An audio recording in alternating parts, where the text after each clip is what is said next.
this is it. Hi, we are students at the University of Massachusetts Amherst, and we are currently taking the NRC course Environment and Society.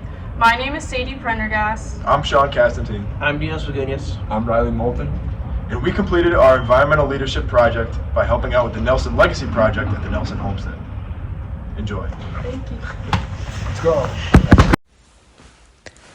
We would like to begin our video by recognizing that Deerfield, Massachusetts, where the Nelson Homestead is located, is a central portion of the homelands to the Pecumtuck Nation. We acknowledge that the work we participated in took place on the stolen land that the Pecumtuck were deeply connected to. We recognize these lands and waters as important relations with which we are all interconnected and depend on to sustain life and well-being. We were given the opportunity to deepen our relationship to these lands during our volunteer time at the Nelson Homestead this past semester and were able to learn how the Nelsons lived in a way that did not contribute to the violence that has been a part of this society since this land was stolen from the Pecumtuck Nation.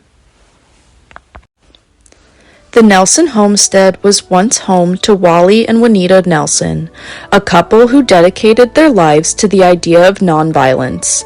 They did this by living very simply with no electricity or running water.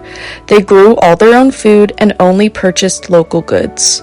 In Juanita's words, living this way allowed them to not participate in the consumption that requires war. They were involved in several different civil rights and peace movements throughout their lives, always maintaining their value of nonviolence, no matter the situation.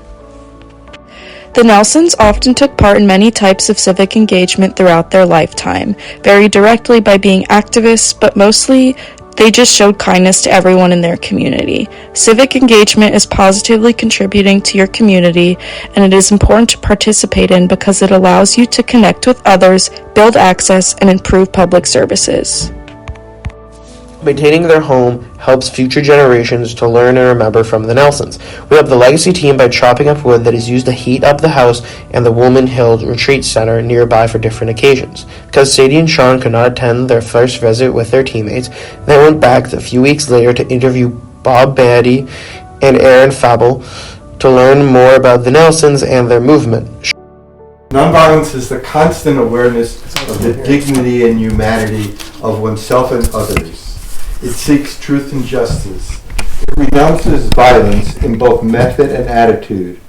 It is a courageous acceptance of active love and goodwill as an instrument with which to overcome evil and transform both oneself and others. It is the willingness to undergo suffering rather than inflict it.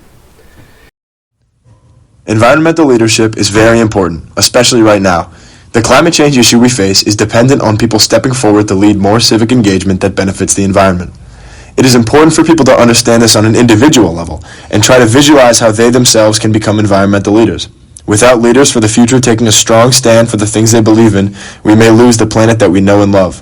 The Nelsons did this by living in such a way that did not contribute at all to the conflict and land desecration that was and still is supported by the government. Their legacy remains a beacon of nonviolence in a violent world. We left our volunteer time feeling deeply moved by the Nelsons' message of nonviolence. We hope you all were moved by the Nelsons' mission as much as we were.